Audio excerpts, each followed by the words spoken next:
Hai semua, jumpa lagi dengan channel aku Mama Pinpan. Sekarang kita bikin untuk unti kelapanya.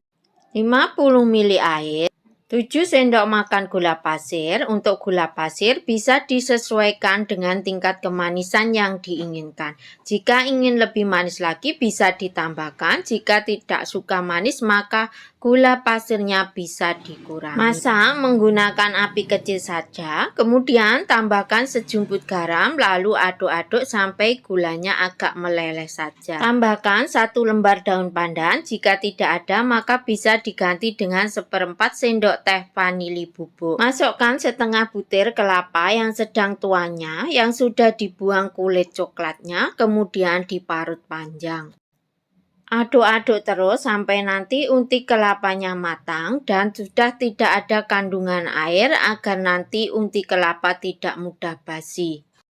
Setelah matang, kemudian matikan kompornya dan sisihkan terlebih dahulu. Sekarang kita buat untuk kulit dadar gulungnya. 250 gram tepung terigu, saya memakai tepung terigu serbaguna. 1 sendok teh tepung tapioka, setengah sendok teh garam, 1/4 sendok teh vanili bubuk. Aduk semua bahan sampai tercampur rata saja. Tambahkan kurang lebih 600 ml air, masukkan secara bertahap sambil diaduk-aduk. Karena kelembapan tepung tiap daerah berbeda-beda, tentunya air bisa disesuaikan ya. Jadi nanti hasil adonannya tidak terlalu encer, juga tidak terlalu kental.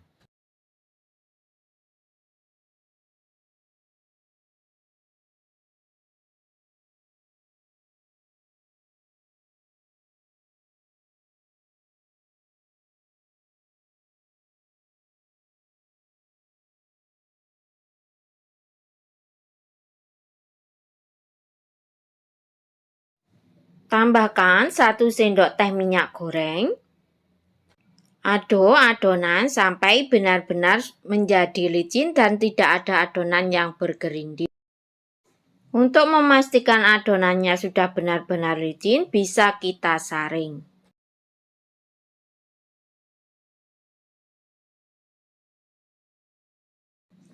Ini ya hasil adonannya, tidak terlalu encer dan juga tidak terlalu kental. Adonan saya berikan pewarna merah muda. Untuk pewarna bisa disesuaikan dengan selera masing-masing. Bisa juga diganti dengan pasta pandan atau pasta coklat. Panaskan wajan lalu usap dengan minyak goreng dengan memakai tisu. Wajan harus benar-benar panas. Lalu tuang 1 sendok sayur adonan ke wajannya. Gunakan api sedang saja. Setelah wajan digerakkan dan kulitnya sudah lepas, itu tandanya kulit dadar gulung sudah matang, lalu angkat kulit dadar gulungnya. Untuk yang dioles sedikit minyak, nanti menghasilkan kulit dadar gulung yang berpori-pori besar.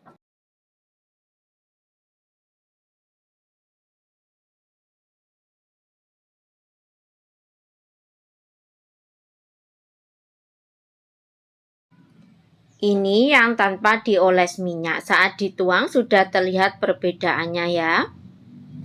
Lakukan cara yang sama sampai adonannya habis.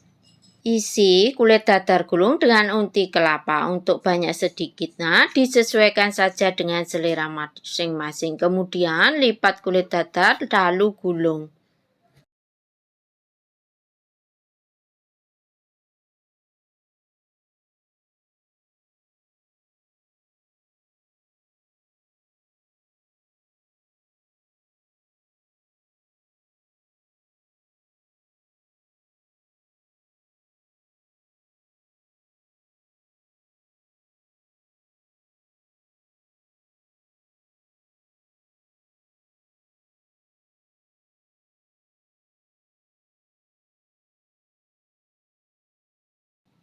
Ini untuk hasil kue dadar yang kulitnya berpori halus.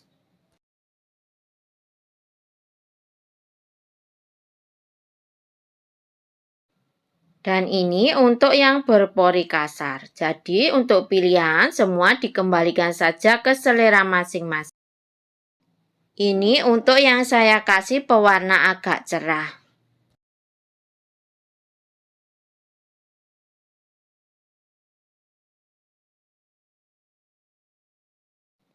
Bismillahirrahmanirrahim. Lihat, meskipun tanpa telur dan cuma diaduk saja, hasilnya tetap lembut.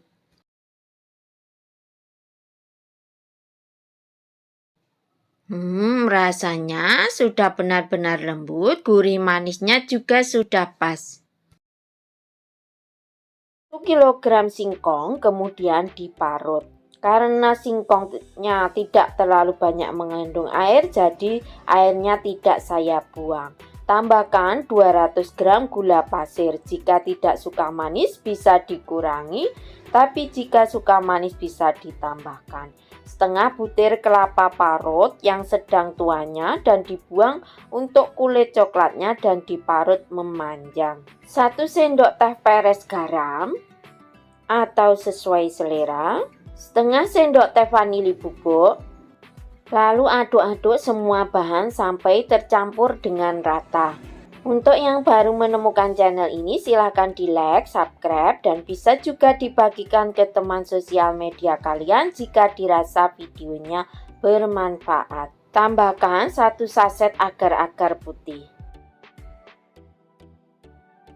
Jika ingin hasilnya lebih kenyal-kenyal, maka untuk agar-agar bisa juga diganti dengan Nutrijel plain ya.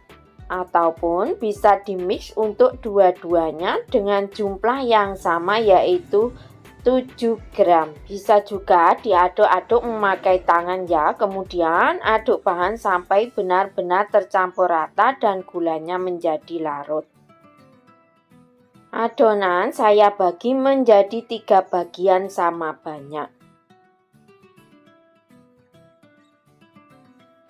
Lalu masing-masing adonan saya beri pewarna, 1 bagian saya beri pewarna merah, kemudian 1 bagian lagi saya beri pewarna oranye, dan 1 bagian lagi nanti saya beri pewarna hijau. Untuk pewarna makanan bisa disesuaikan dengan selera masing-masing ya.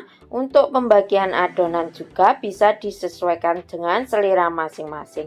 Jika ingin berwarna-warni lebih banyak lagi, maka adonan bisa dibagi menjadi 4 atau 5 bagian. Jika ingin ada sensasi rasanya, maka untuk pewarna makanan bisa diganti dengan pasta stroberi, pasta jeruk ataupun pasta melon, atau semua bisa dikembalikan ke selera masing-masing.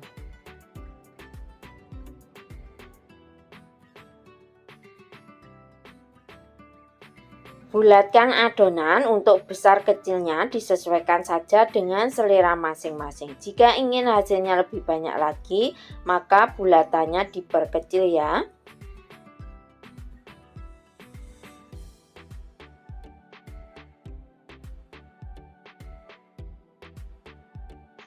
Saat membulatkan adonan, jangan lupa panaskan panci pengukur sampai airnya mendidih menggunakan api sedang saja.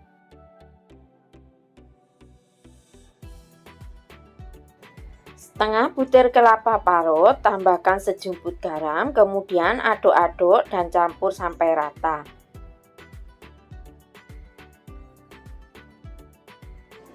Kukus adonan selama kurang lebih 15-20 menit atau sampai adonannya tidak lengket dan matang.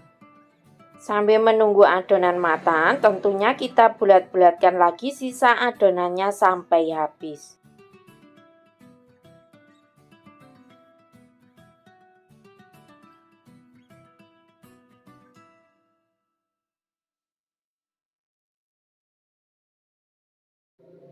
Setelah matang, angkat untuk kelapa parutnya terlebih dahulu dan letakkan di wadah yang lebih lebar. Angkat kue singkongnya, lalu aduk-aduk di dalam parutan kelapa.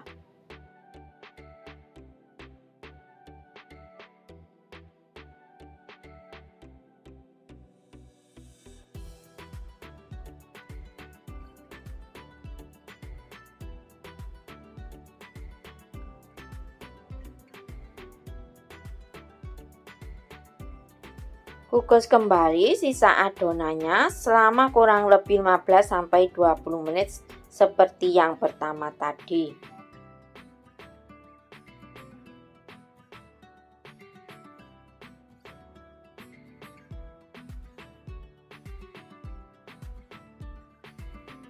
Sebagian adonan dikukus saja, hasilnya sudah terlihat banyak ya.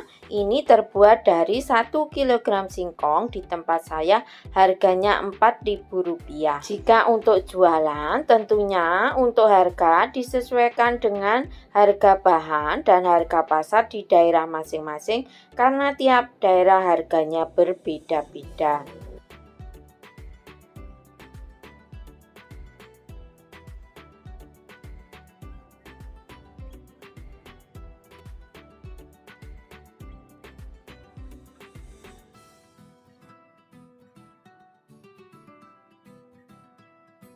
Untuk pengemasan bisa disesuaikan dengan selera masing-masing ya. Mika saya alasi dengan daun pisang. Bisa ditambahkan sendok garpu kecil seperti ini ya. Kemudian diseteples jangan lupa.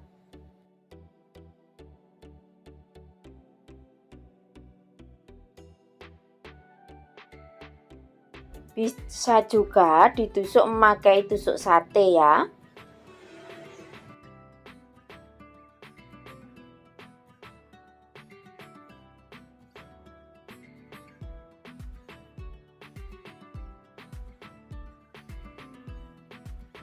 Bismillahirrohmanirrohim.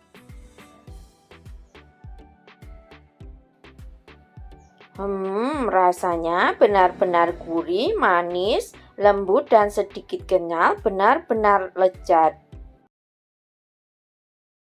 Potong-potong pisang untuk jumlahnya sesuaikan saja dengan selera masing-masing ya. Saya memakai pisang pok merah yang sudah matang. Pisang bisa juga diganti dengan pisang candi atau pisang raja. Semua dikembalikan saja ke selera masing-masing. Setelah dipotong semua, kemudian sisihkan terlebih dahulu. Dalam wadah masukkan 200 gram tepung beras, 125 gram gula pasir atau sesuai selera, 50 gram tepung tapioka, setengah sendok teh garam. Aduk semua bahan sampai tercampur rata saja.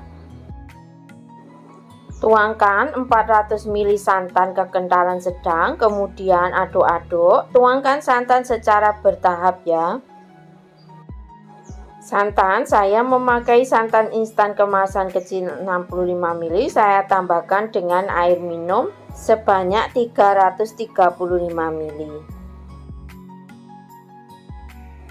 Tambahkan 125 ml jus pandan yang terbuat dari 8 lembar daun pandan yang dicuci bersih kemudian dipotong-potong. Ditambahkan air sebanyak 130 ml, kemudian di blender lalu disaring dan diambil sari pandannya. Agar warnanya agak cerah, saya tambahkan sedikit pasta pandan.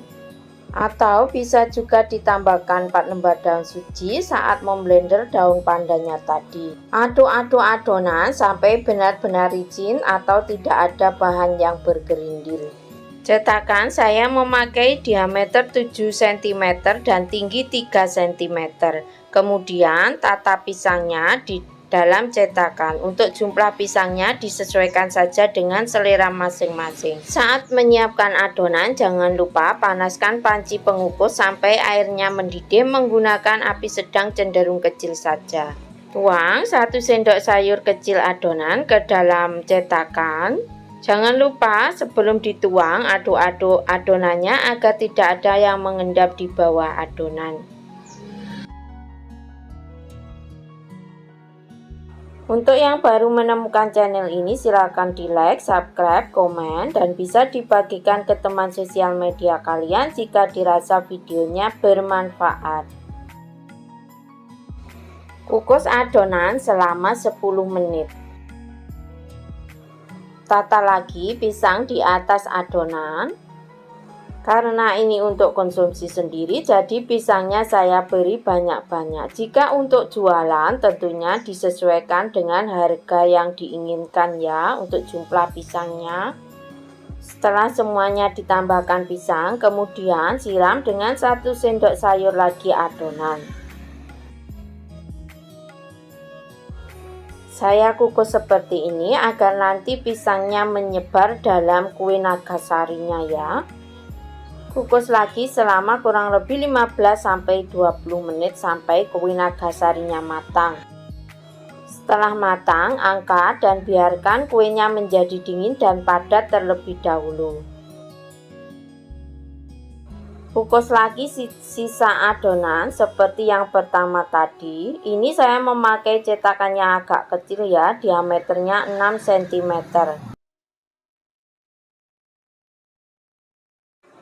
Ini hasilnya setelah matang semuanya. Ini sudah dingin dan sudah benar-benar padat. Ini yang memakai cetakan kecil yang atasnya tidak ditambahkan pisang lagi. Kemudian lepaskan kue dari cetakannya. Lihat, hasilnya cantik kan? Kue nagasari ini benar-benar tidak ribet tanpa harus membungkus daun pisang. Cocok banget untuk suguhan saat ada acara di rumah, juga untuk camilan untuk keluarga tercinta. Cocok juga untuk ide bisnis jualan. Ditata di mika, dialasi dengan daun pisang, maka akan terlihat cantik dan menarik.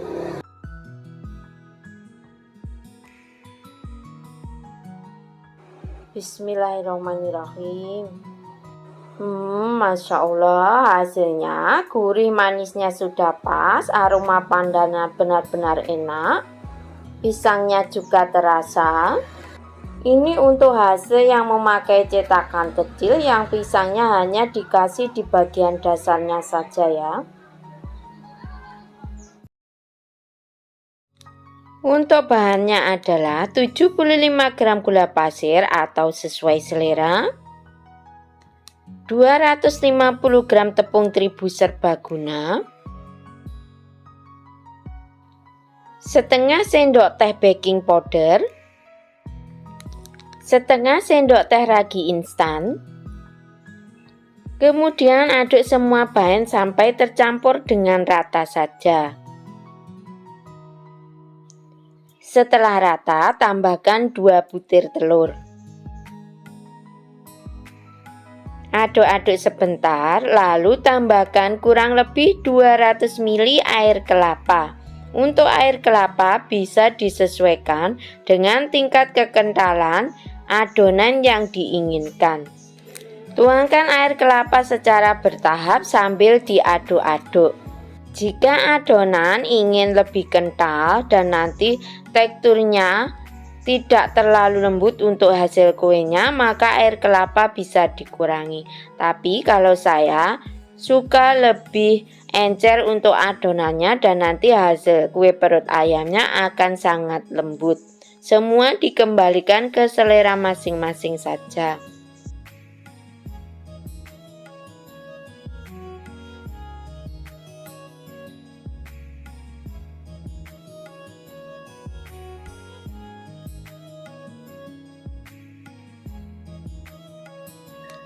Aduk-aduk adonan sampai tercampur rata. Lalu setelah itu tambahkan 1/4 sendok teh vanila cair. Untuk vanila cair bisa diganti dengan vanili bubuk. Untuk adonan diaduk-aduk sampai tidak ada yang bergerindil ya, atau adonannya terlihat licin. Diamkan adonan kurang lebih selama 15-30 menit. Setelah adonan didiamkan, lalu masukkan ke dalam plastik segitiga secukupnya saja.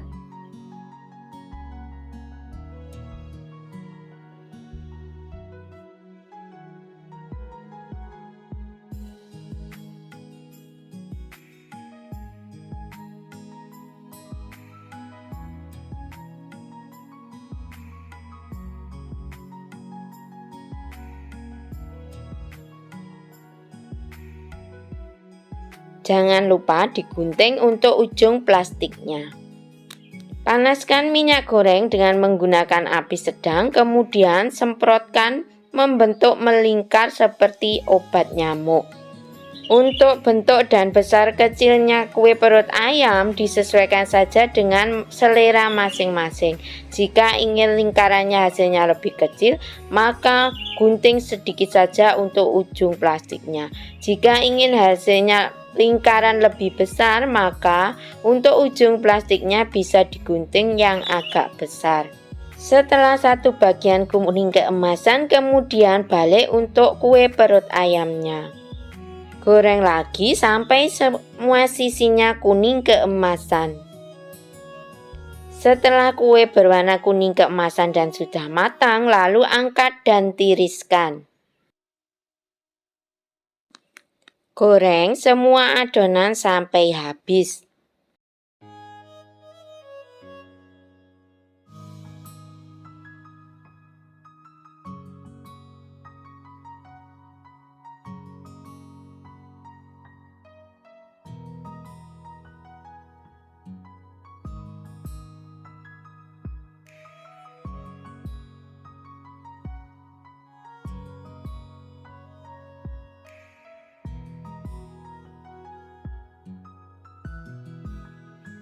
Sangat mudah sekali bukan untuk cara bikinnya dan tentunya anti gagal.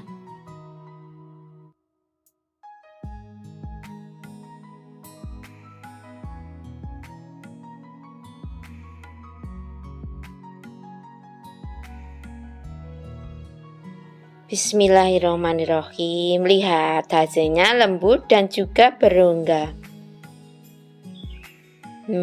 Rasanya benar-benar pas untuk manis gurihnya.